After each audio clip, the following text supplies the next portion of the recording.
The key is to keep going even if you don't feel like it. Rewiring your brain causes resistance, but by doing a morning routine every day, you'll be able to handle life better. You'll persevere through tasks and situations even when your emotions aren't agreeing with you. Many people want to navigate life with peace and joy, but struggle to connect to their intuition. They find themselves overwhelmed, burned out, and frustrated.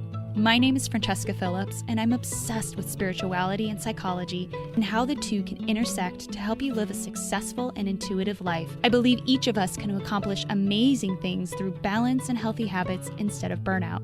Consider this your go-to resource for where spiritual wellness and mindful productivity meets practical wisdom. If you're craving positivity and want to know how to find the answers within, instead of searching endlessly without, then you're in the right place. Get ready to feel supported and inspired. This is the Good Space Podcast. You're listening to the Good Space Podcast, episode number 13, How to Create a Morning Routine That Will Make You Thrive. Before we dive in, I want to give my warm appreciation to our reviewer of the week. Hey, girl. And they say, I'm not normally a fan of podcasts. They always seem a little too contrived, a little too long-winded, and a little too fake, but I genuinely enjoy this one. It hit a great balance between too little and too much info, and the conversation seemed real instead of saccharine and scripted. The topics are also really interesting and not the usual things you hear in this category. Episode was particularly different. Overall, this was refreshingly enjoyable, avoided the stereotypes of the genre, and is something I actually plan on listening to consistently. Thank you so much, hey girl, for your thoroughly kind and sweet words. It makes me so happy you enjoyed the show and felt intrigued by the topics we discuss here. So happy to have you. If you want to be highlighted in an upcoming episode and help further the mission of the Good Space, make sure to subscribe and give us a review on Apple Podcasts so I can then highlight your review in an upcoming episode. It only takes a minute. You can pause the episode and come right back. Make sure to screenshot this episode on your phone and tag us on your Instagram story at FindYourGoodSpace, #TheGoodSpace, to let me know that you're joining in today, as you know that I love to share those screenshots on our stories too. All right, let's begin. Many of us find ourselves distracted and overwhelmed by anxious thoughts and emotions. Like life's a juggling act and the balls keep dropping. We often forget that we define who we are. We can choose which thoughts and emotions to identify with.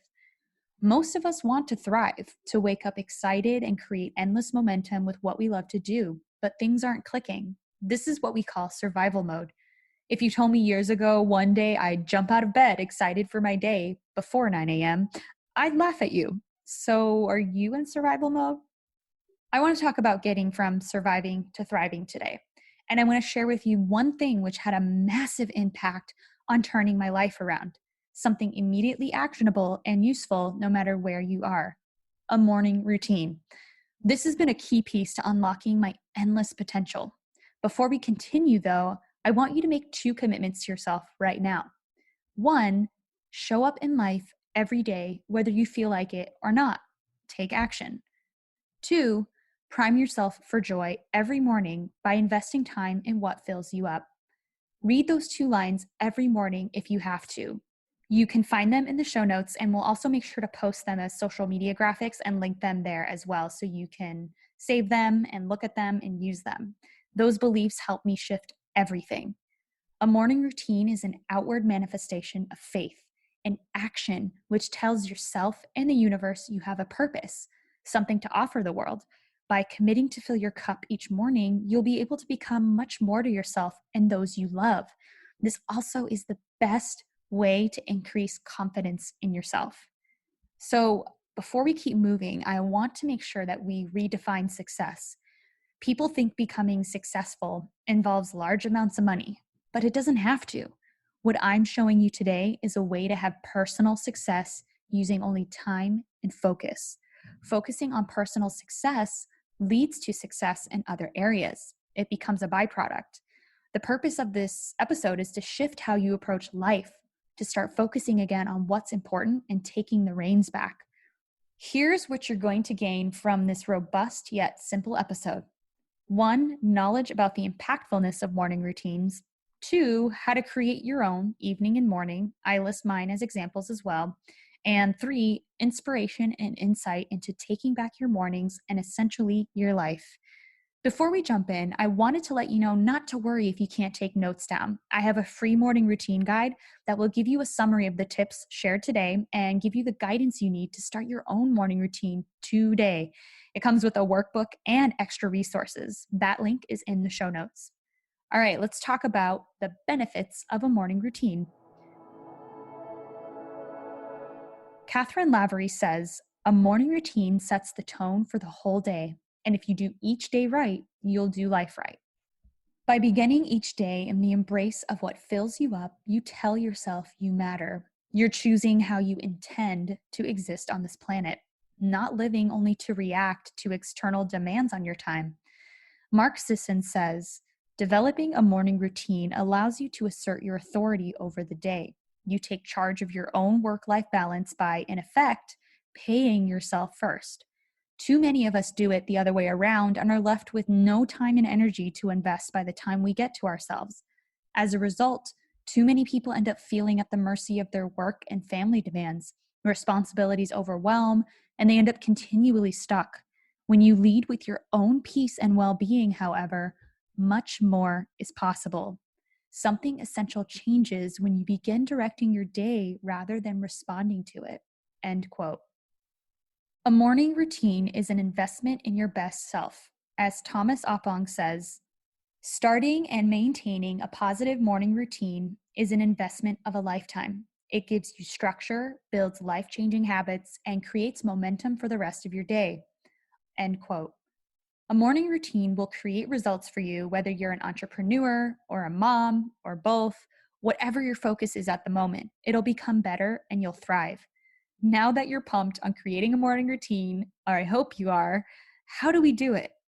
Let's start with a night routine. Thomas Oppong says, the time before you get to bed is an ideal time to prepare yourself for the morning.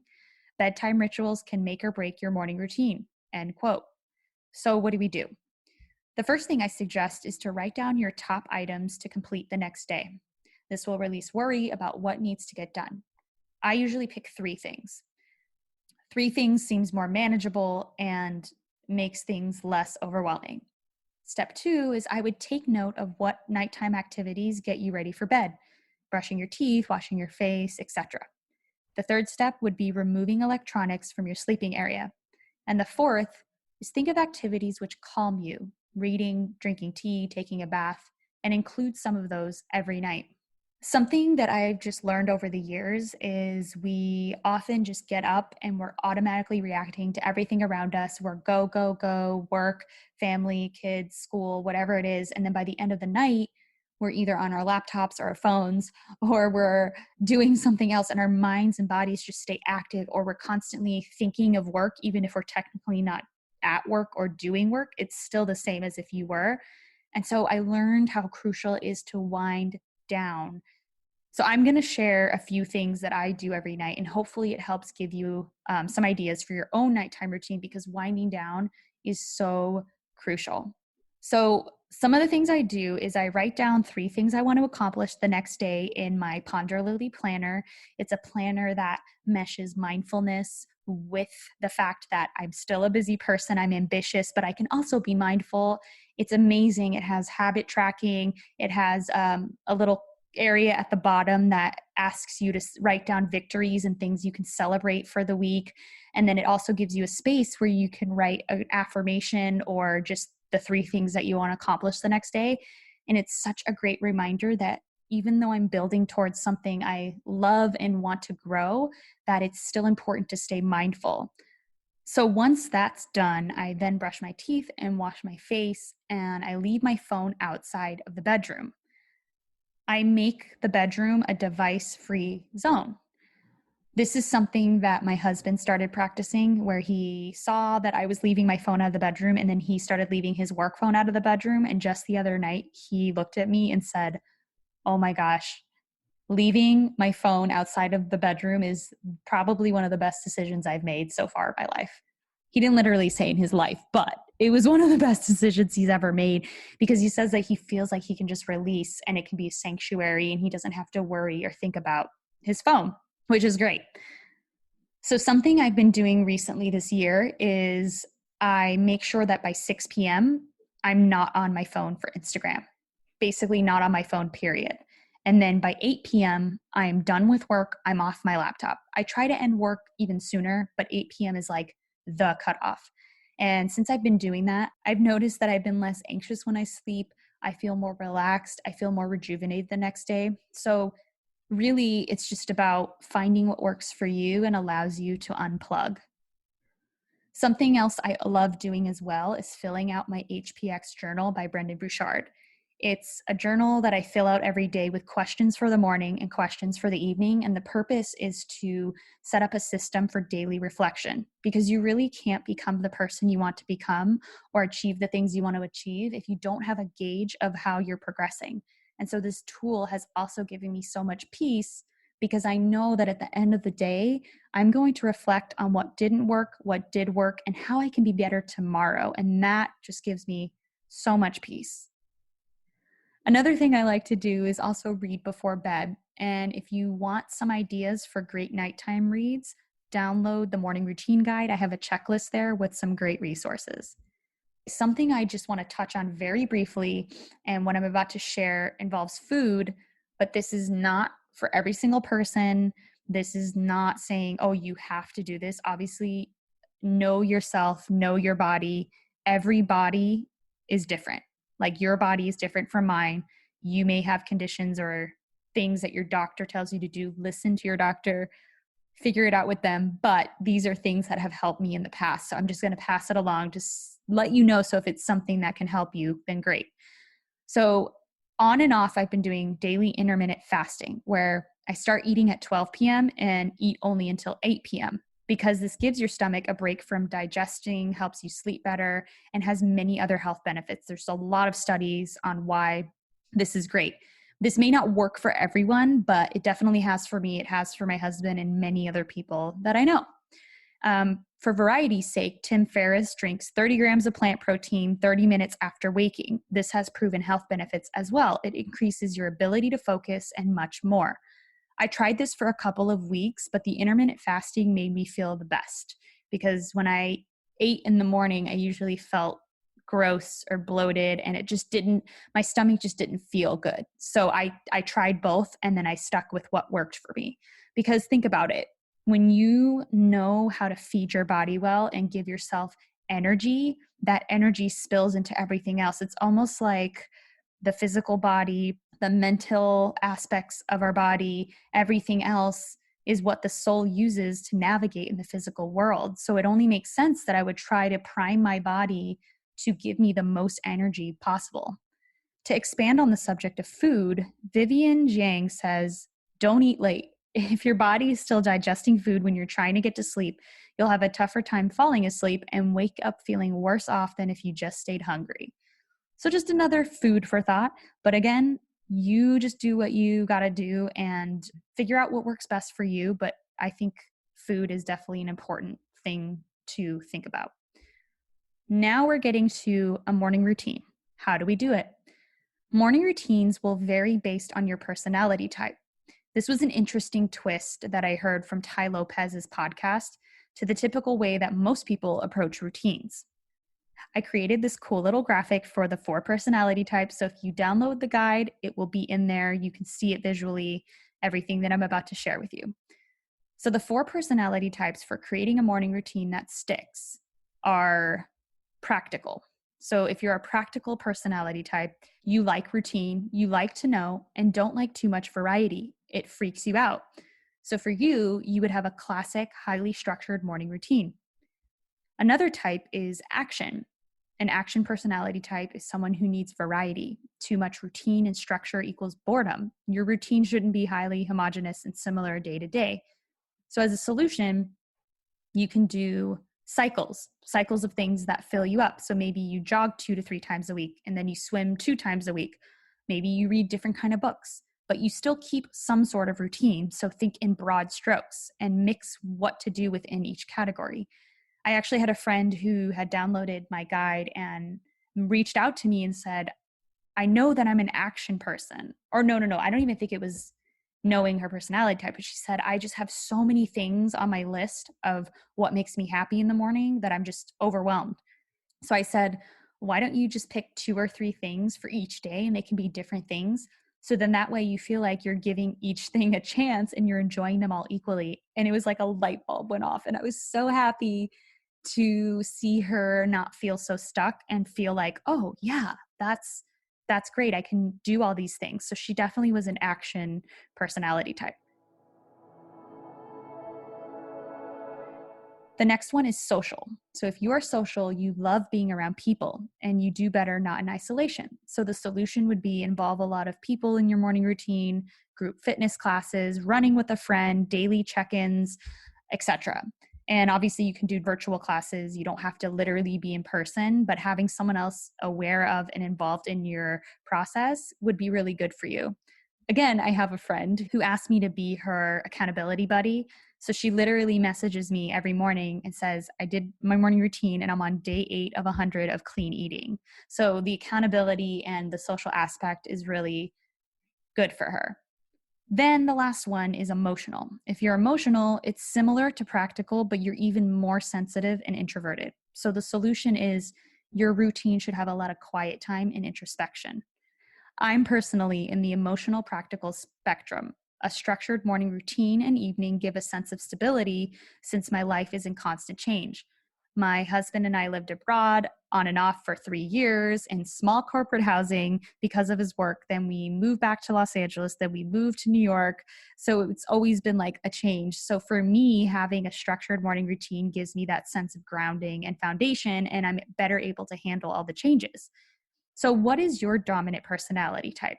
And the thing is, again, if you listen to the episode with Benjamin Hardy, I believe it's episode 4, personalities technically don't have a type, but it's a spectrum. So, you might fall on the spectrum one way more than the other. And it can change at any moment, too. Like I know last week, all of a sudden the action part of me just came out of nowhere and I needed to mix things up. But then I shortly went back to my practical emotional tendencies. So just allow yourself to be on the spectrum, allow yourself to like feel where you're at and base your routine on that. So once you know, get crystal clear on how you want to feel. I wanted to feel motivated, peaceful, and clear. And then I wrote a makeshift morning routine in my journal. For the next 2 weeks, I removed items, added others, and rearranged the order. Once I felt complete motivation, peace, and clarity, I knew I found the perfect routine. By the end of 2 weeks, I didn't want to go back to unintentional mornings ever again. So for you, 1, figure out your personality type or where you fall on the spectrum. 2, write things down which make you feel centered and fulfilled. 3, create a draft morning routine and commit to practicing it for 2 weeks. 4, change, add, or remove when things don't feel right. 5, keep tweaking until you feel complete peace. 6, protect your mornings. No interruptions, email, or social media. So here's what I do. I wake up and the time varies, but I'm usually up by 8 a.m. A lot of writers wake up around 5 a.m., but do what you need to. We all have individual rhythms and times that are best for us. After that, I say a deep prayer to God. I start by saying what I'm grateful for, then have a conversation with Him. At the end, I review my big picture goals and thank Him for allowing them to become a reality. After that, I meditate for 10 to 15 minutes using the Headspace app. This is a game changer. I was someone who, not in a million years, could you ever catch me meditating. But when a British man walks you through the meditation, you suddenly become a little more open. I love the app and it's really opened a whole world for me. I couldn't even meditate for 5 minutes. I still just do 10 minutes a day, but 10 minutes a day is all you need to actually rewire your brain physically. There's literal studies showing 10 minutes is all you need to change the structure of your brain to be more open and receptive. So worth it. After I meditate, that's when I fill out my HPX journal, which asks you questions in the morning about what your goals are for that day, and it kind of sets the tone. I also write 5 things I'm grateful for, and then I write down the 10 creation goals, the things that I already assume are created, even if they're not physically here yet. I just remind myself this is where I'm going, this is what I've created, and I act as if it's already there, because our minds and bodies naturally don't like incongruence. So if I'm writing things as if they've already happened, then my mind and body are going to do everything it possibly can to make that a reality so that the dissonance doesn't irritate it. After I do that, I write my daily pages. That is 3 pages of stream of consciousness. I write the 3 pages usually by hand in my journal, but sometimes I like to go to 750words.com. It's an online one that counts your words, and it lets you know really cool things like the mood you were in, what are the words that you repeated the most. It's actually really, really neat. I'll link that in the show notes so you can try it out for yourself. But the act of doing daily pages and writing those pages of consciousness allows you to push aside anxieties and worries, because when they're on paper and you give them just a little bit of attention, now your spirit feels free enough to create, to grow. It's basically putting the ego out of the way. It's been a really amazing, life-changing practice. After I do the 3 pages, that's when I work on my most important creative project. Right now, it's writing a book and creating a course, and I'm very much primed at that moment to just create. And I go, go, go. And whether it's 30 minutes or an hour, it feels really good to know that I've put my most powerful energy, my most refreshed energy into a project that matters a lot. Again, everything I am talking about is outlined and explained in my morning routine guide, so make sure to download it. I give you a workbook as well to walk you step by step to making your own morning routine. It's as if I'm there with you, creating it with you. Now, let's get real here, because life happens, right? We can all have the best intentions. We can all have 100% commitment, but sometimes you're not going to be able to do your routine exactly or perfectly every day. Tom Bilyeu says you're going to have to push yourself. Even when every fiber of your being is telling you to quit, you're going to have to get out of bed when you'd rather just lie there. End quote. Tim Ferriss says sometimes he can't do everything in his morning routine. When something comes up, he tries to do as much of it as he can, then keeps moving. Life happens. Don't use this as an excuse, though, to slack off. But, sometimes you just need to move on with the day, and that's fine. So when that happens, I try to do at least 1 or 2 things. If it's one thing, I pick meditation always. And then if it's 2 things, I'll pick the daily pages. But sometimes I literally can only just say a prayer and then I have to get going. And so I'll save the meditation for the end of the night. So I know the top 2 things that are a must. If I can't do everything in my morning routine, I'm going to do the meditation, I'm going to do the writing and the prayer, and that's that. So right now, when you're excited and you're ready to go, think to yourself, what is the SOS morning routine? If I literally just had no choice in the matter and things just blow up or whatever, what are the 2 things that I'm committing to doing no matter what? It's basically like the survival kit, the basic foundation of your routine.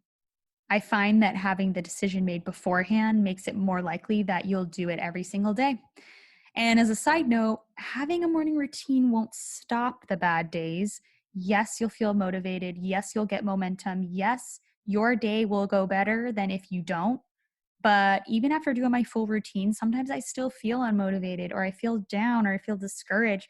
But I can tell you, I still get stuff done because I still did my morning routine. Even if I don't feel, my emotion doesn't match the action, I'm still doing it. The key is to keep going, even if you don't feel like it. Rewiring your brain causes resistance, but by doing a morning routine every day, you'll be able to handle life better. You'll persevere through tasks and situations, even when your emotions aren't agreeing with you. When you start noticing that you're getting distracted or frustrated, or you didn't do things the way that you wanted to, or you didn't do as many things as you thought you should, go easy on yourself during these moments. First of all, I don't like the word should because it implies guilt, and guilt doesn't help anyone. You are an amazing divine being, and we are just learning. We're learning and growing, and take the opportunity when you feel that way, like I didn't get enough done. Ask yourself, why didn't I get it done? Just become curious about it. And if it's because you are feeling down, give yourself love, give yourself grace, and then tell yourself, okay, well, how can I be better tomorrow? Great.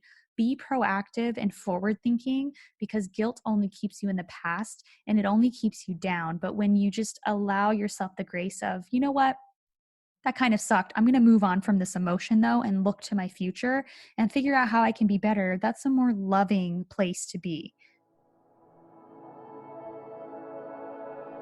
Okay, so we're going to wrap this up, but I want to leave a few more things with you before we do. Tom Bilyeu says being successful comes with a litany of things that you're not going to want to do, but you're going to have to do them anyway. End quote. Start taking control of your mornings and you will take control of your life. Consistently doing so will cause your mindset and your actions to shift. Always remember your why. Commit to improvement. This is how you'll find yourself changed. And intention is everything, my friend. The most crucial part of any success is reminding yourself of your intention every day. Learn to value your time and what you do with it. People will only respect you as much as you respect yourself. Make your routine fit your personality and life. As long as you feel uplifted and fulfilled, it doesn't matter how long it is. I had a single dad reach out to me and said that after he read about my guide and the morning routine tips that I had, he realized, oh my gosh, I only need 15 minutes a day and that'll change everything. He had 2 jobs. He had 2 daughters that he had to take to school every morning. And he just felt like he was drowning. But he said that knowing he only needed to do 15 minutes and it didn't require waking up at 5 a.m., it didn't require hours of time, he felt hope. And it literally was one of the best emails I have ever gotten. And it's really touching. You don't have to force a certain mold or a certain amount of time on yourself. This is for you. This is for your growth and happiness. So you make it what you feel is going to be best for you. And whatever you do, protect your mornings. As Benjamin Hardy says, don't check your social media or email until after your 3 hours of deep work. Your morning time should be spent on output, not input. Huge. We consume so much. We need to create more. We need to output more than we consume. Even if you don't have 3 hours of deep work to dedicate to something you're creating, make sure that you try to consume less and create more. I promise you will see a huge difference. Now it's time for an affirmation. I am choosing to show up in life every day. I prime myself for joy every morning and commit to filling myself up so I can be my most loving and giving self to those I love.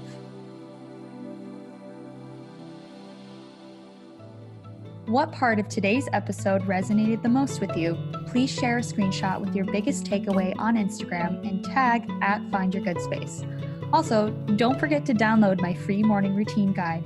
It will review everything discussed in this episode and guide you to creating a morning routine today. The link is in the show notes. See you soon.